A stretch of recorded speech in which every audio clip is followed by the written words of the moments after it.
ሰላም ሰላም የኤስኤም ዩቲዩብ ቻናል ተከታታዮች እንዴት ናችሁ? ሰላም ናችሁ? እንግዲህ በዛሬው ዝግጅታችን የምናየው እንዴት ኦርደር ናሽናል አይዲ ለማግኘት እንዴት ኦርደር ማድረግ እንደምንችል ነው። እንግዲህ በዚህ ሰዓት ናሽናል አይዲ በጣም ወሳኝ ነገር ነው።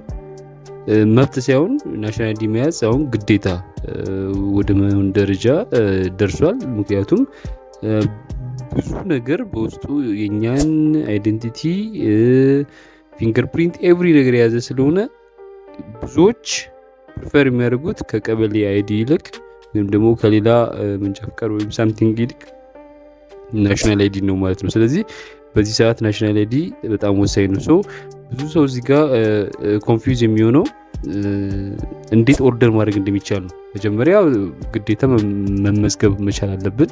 አቅራቢያችን በሚገኝ የፋይዳን ናሽናል አይዲ መስጠት የሚችሉ ባንኮች ሊሆን ይችላሉ፣ ወይም ደግሞ የራሱ እንትን ሊሆን ይችላል፣ የመንግስት አካል ሊሆን ይችላል።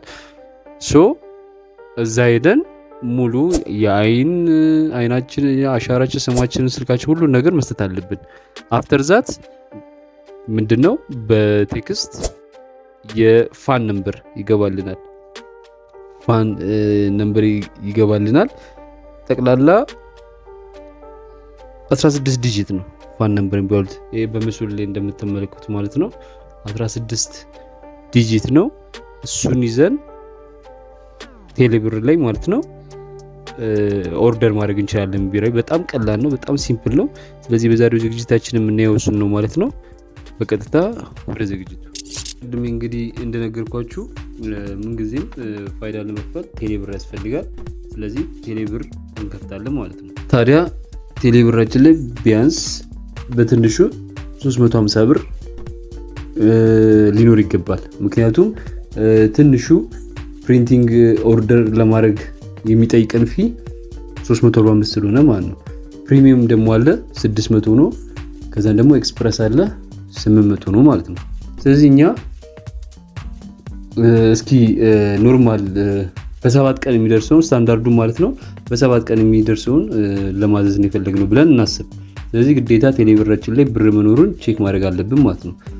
አፍተር ዛት እንግዲህ የምናደርገው ምንድነው እዚህ ጋር የምታዩት እዚህ ጋር ኤንአይዲ ፋይዳ ፕሪንቲንግ የሚለው አለ። እሱን ክሊክ እናደርገዋለን። ከዛን እዚህ ጋር ፋን አሊያንስ ነምበር እያያችሁት ነው። ኢንተር ዩር ፋን ይላል። እዚህ ጋር እንግዲህ ምንድነው በቴክስት የገባልን ፋን ነምበር አለ አይደለ? ተመዝግበን ስንጨርስ ቴክስት ይገባልናል። እሱን 16 ዲጂት ነው የምንሞላው። አይታችሁታል። 16 ዲጂት ነምበር የሚሆን ቦታ ነው የተውት። እንዳንሳሳት ፊን እና ፋን ይለያያል። ፊን የምንለው አይደንቲፊኬሽን ነምበር ነው፣ ባለ 12 ዲጂት ነው እንደምታዩት በምስሉ ላይ ማለት ነው። እዚህ ጋር ያለው ነው። ፋን የሚባሉ ደግሞ ይሄኛው ነው። አይታችሁታል ካርድ ላይ። ግን ይሄን ለማዘዝ ከሆነ ይሄኛው ኖርማል ካርዱ ነው። በሜሴጅ የገባልን 16 ዲጂት አለ። እሱን እናስገባለን ማለት ነው እዚህኛው ላይ። ልክ እዚህ ጋር ቁጥሩን አስገብተን እዚህ ጋር ፕሮሲድ ስንለው ከዛን ዋን ታይም ቬሪፊኬሽን ኮድ ይልክልናል። እሱን አሊያም አውቶ ፊል ማድረግ እንችላለን። አለበለዚያ ቁጥሩን እዛ ጋር የተላከልን በስልካችን የተላከልን እንትን ኮድ እዚህ ጋር እንሞላዋለን ማለት ነው።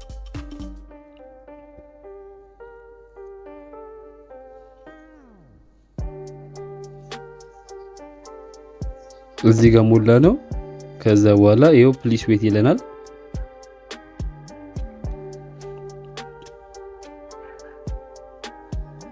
ከዛን እዚህ ጋር እንደምታዩት ይሄው ሰክሰስ ይላል ኦቲፒ። ከዛ ሪቪው ዩር ዲሞግራፊክ ዴታ ይላል። እንግዲህ እዚህ ጋር ዲሞግራፊክ ዳታችን ማለት የኛን ዲሞግራፊክ ዳታ ነው። ትክክል ስማችን ኤቭሪ ነገር ትክክል መሆኑን ቼክ የምናደርግበት ማለት ነው። ኤቭሪ ነገር ትክክል መሆኑን መጀመሪያ ማረጋገጥ አለብን፣ እያንዳንዱ ነገር ማለት ነው። ያለዚያ እዚሁ ማስተካከል እንችላለን ማለት ነው።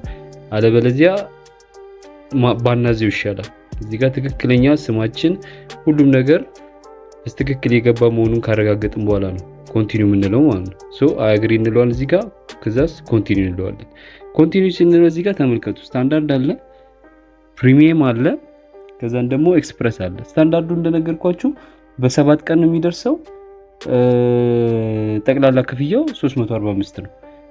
እንደገና ፕሪሚየሙ ደግሞ 600 ብር ነው፣ በ2 ቀን ይደርሳል። እንደገና ደግሞ ኤክስፕረሱ አለ 800 ብር ከከፈልን በ6 ሰዓት ውስጥ ይደርሳል ማለት ነው። እኛ የምናደርገው ምንድነው ሪጅናችን እዚህ ጋር እንሞላለን። አዲስ አበባ ነው፣ የእናንተ የራሳችሁን ትሞላላችሁ።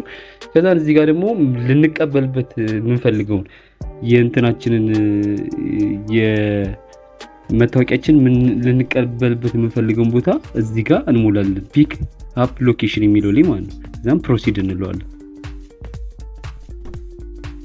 እዚህ ላይ እንደነገርኳችሁ ልንቀበልበት ያሰብነው አቅራቢያችን የሚገኝ ሴንተር፣ ከዛም ፕሮሲድ እንለዋለን። እንደነገርኳችሁ ይኸው ክፍያውን እኛ ስታንዳርዱን የሞላ ነው። ይሄ በቂ በ7 ቀን ይደርሳል። 345 ይኸው ቆርጫለሁ ይላል። ኮንቲኒው እንለዋለን። ይኸው ማይነስ 345 ይላል። ስለዚህ በዚህ መልኩ ጨረስን ማለት ነው። እንግዲህ በዚህ መልኩ የቴሌብር የፋይዳ መታወቂያችንን ማዘዝ እንችላለን ማለት ነው። ከዛም በኋላ በቴክስት መውሰድ ትችላላችሁ የሚል ነገር ይመጣል። ከኛ የሚጠበቀው አቅራቢያችን የሞላንበት አለ አይደለ፣ እዛ እንሄዳለን። ቀጥታ በተላከልን ፖስታ ወይም ደግሞ በስማችን ሊሆን ይችላል፣ ወይም ደግሞ በሰጠን አይዲ ፋን ነምበር ሊሆን ይችላል። በሱ መታወቂያችንን መረከብ እንችላለን ማለት ነው። ያን ያክል በጣም ቀላል ነው። ሰው በጣም አካብዶ እንድትሲል አያለው፣ ግን በቃ በዚህ መልኩ በቀጥታ ኦርደር ማድረግ ይቻላል ማለት ነው። ለነበረን ቆይታ አመሰግናለሁ። በቀጣይ በሌላ እንደዚህ አስተማሪ በሆነ ቪዲዮ እንመልሳለን። ሰላም።